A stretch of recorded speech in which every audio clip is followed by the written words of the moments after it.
Okay, here we go. This is John Gonder for Chabot Las Positas Community College District with some NetLab training. Getting started with your first login, account setup, accessing NetLab, making lab reservations, instructions for doing that, your PDFs for your lab, and just general operation. So whatever class you might be having that has NetLab in it, this would be how to get started in there. NetLab is now being used by a consortium of community colleges instead of us, like originally, running our own NetLab appliance on each individual college. So it allows remote users, students either on campus or now from anywhere, to access virtual machines, real equipment in the case of Cisco pods that are attached to either a virtual machine center or a NetLab physical machine with physical servers, ESX local disks for training for VMware for various kinds of Amazon Web Services, and then virtual machines for the Cisco pods and virtual machines for other classes, like my classes for ethical hacking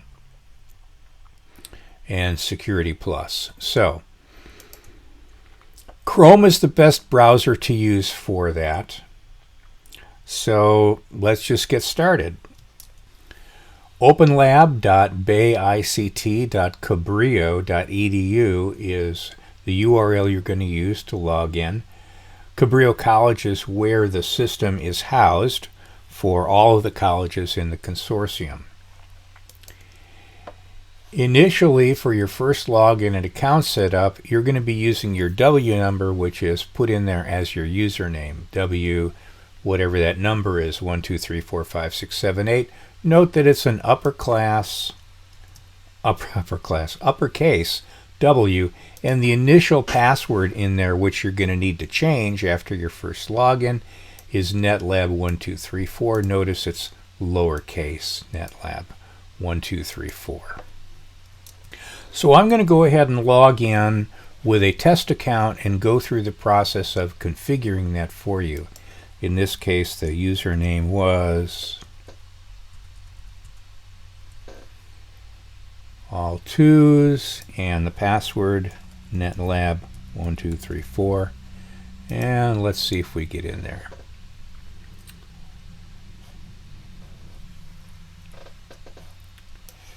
Okay, so there we go. Now the first thing I need to do is change that password.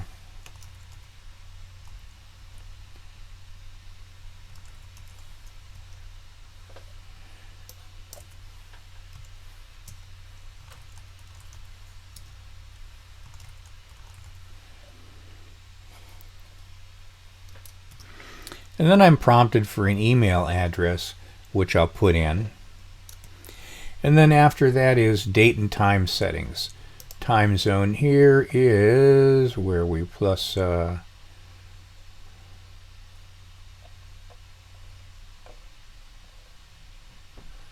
-8 here in Pacific time zone.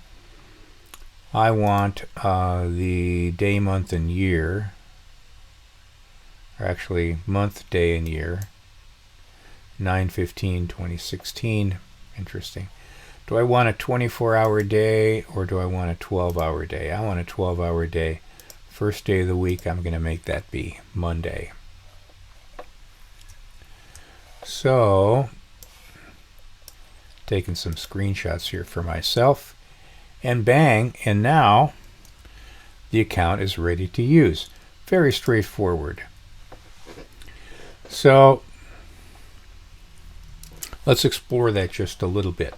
So I don't have any lab reservations. Here's how I'd make a new lab reservation. We'll do that in a minute. Up here, my profile, settings, and logout. I could view my completed labs, configuration files. I could schedule a lab for myself, a lab for my team if you are in a class that's working in teams. Under the settings, you could change your password. You could change your email in there. So let's move on to lab reservations.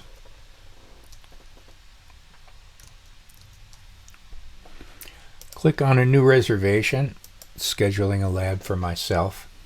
And what I'm presented with for the class that I'm in is the sets of labs that are available that are chosen. In this case, for this class that this account is in, there's 2 sets of labs available: NDG version of ethical hacking, the NIS GTC version of ethical hacking. Let's just click on this one.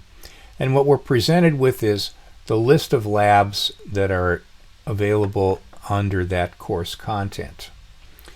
Over here, there's actions. I could schedule the lab. I could preview the lab. There's a PDF associated with each lab, and depending upon your browser and operating system, you may or may not be able to easily view this.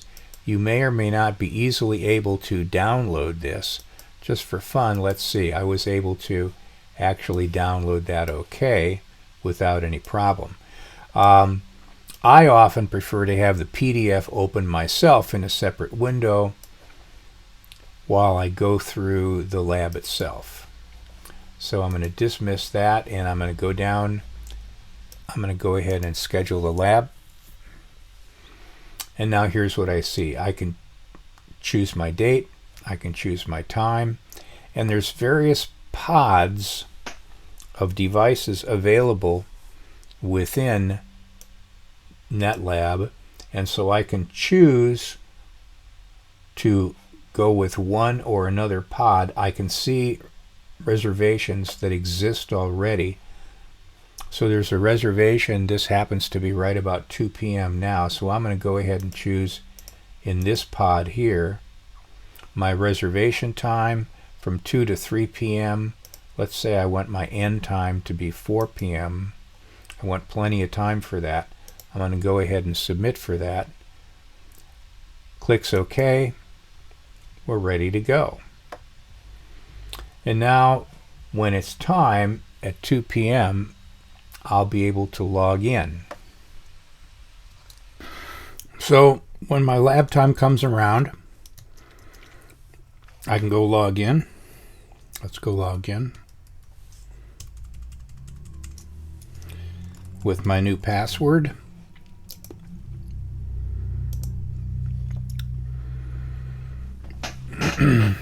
And I will see my reservation. I can click to enter the lab, and depending upon the complexity of the topology of the lab, it may take a few seconds to a few minutes to spin up the virtual machines and load them with their operating system and get them ready to go. So again, here within this tab here, content, I can view the lab instructions that I need. I mentioned before that I often like to have available to me that PDF in a separate window. Here's the topology, and by clicking on one of the devices in here that I can control, I can log into them. The status bar gives me the current status of all these devices, and I can manipulate them if I need to. Power on, power off. Here's the individual device, and so I can click on that within the topology. Here's OpenSUSE. I could click on it here as well.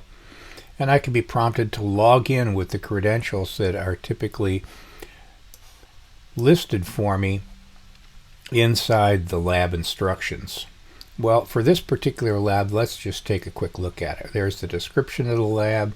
Here's the table of contents, our objectives, what we're going to do here, picture of the topology, and then the lab settings, the IP address, and the account credentials necessary to access these devices, password and account name, root, tour for Kali, that's the default login for Kali Linux, pfSense, OWASP, OpenSUSE, Security Onion. So these are the logins that I would use. Let's say, for instance, I want to go and log into Kali. So that's over here, here's Kali on a wide area network. Then here's the pfSense firewall. Here's the Security Onion, OpenSUSE, and then over here on another subnet is the OWASP box. So in logging into Kali, notice I have the options here as well to manipulate that device.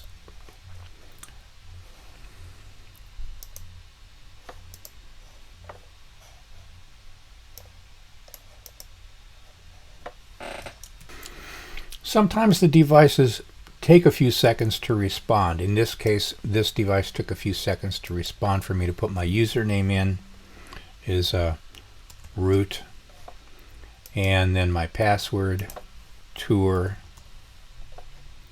and I can sign into the Kali box. And I can look at my instructions and go along one by one and follow what it is I need to do step by step. And I can stay logged into that box, and I can move over to the other boxes and see what's going on over there, or do the things that I need to do on those boxes in order to complete the lab. And I can see over here on the right hand side how much time I have remaining to stay logged into this lab pod. Then, depending upon the instructions from the instructor, I might take some screenshots, I might make some notes of things that I've found or results that I have from performing the tasks in this lab. When I'm done, I could close that window, I could go up to reservation, or I could end the reservation. Actually, I could, in the middle of my available time that I have, I could actually change the exercise, and I could change over to a different exercise. I'm going to go ahead and change to this one now. So we've switched, and now I might get a different topology, or I might just get different instructions about using the same topology. Just for fun, let me go over here and change that exercise again. Now I already chose